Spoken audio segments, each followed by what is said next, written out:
Hello students, how are you? Hope you are all fine at home. Your Shilpi Sani from Suraj School Bhiwadi PGT English.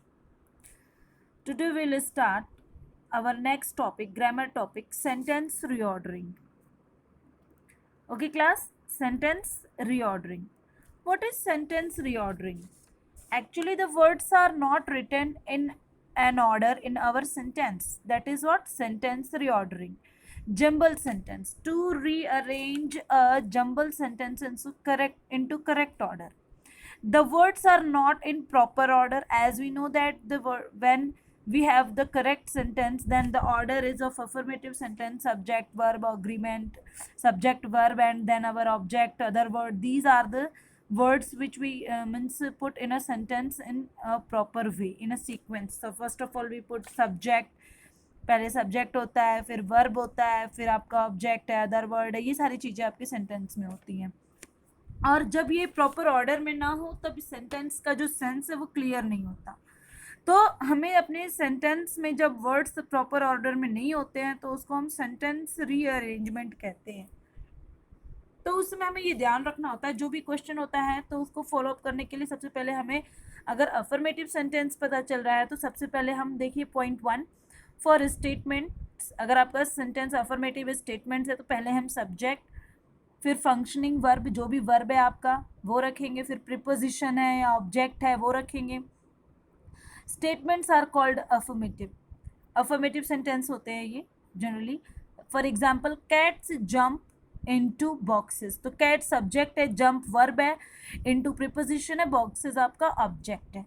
ठीक है. तो इस तरीके से हमारे सेंटेंस जो होता है वो एक प्रॉपर ऑर्डर में हम उसको लगाते हैं.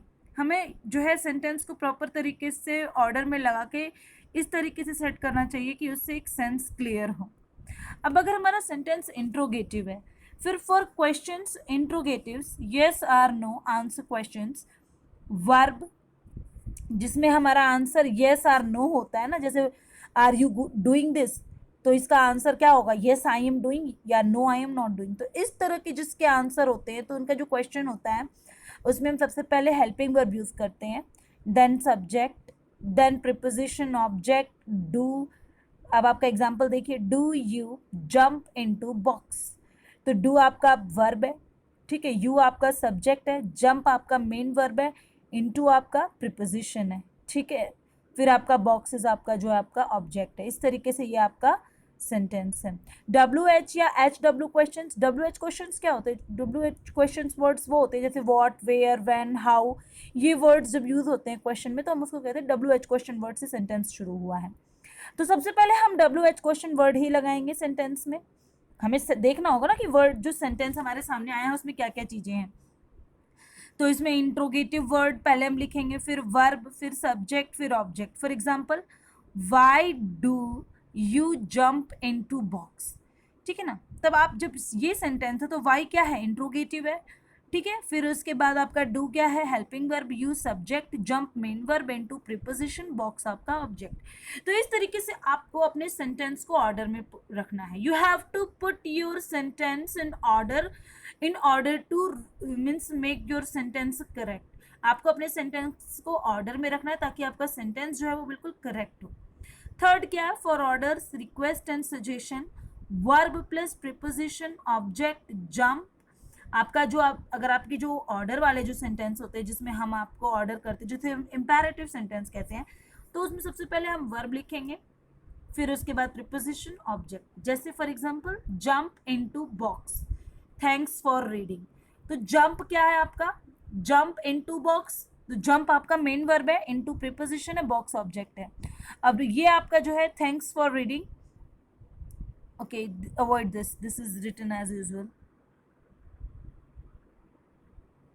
Now we have an exercise. Clear? Arrange the following jumble words and phrases into meaningful sentences. अब आपको ये करना है, जैसे for example, check please details the for website.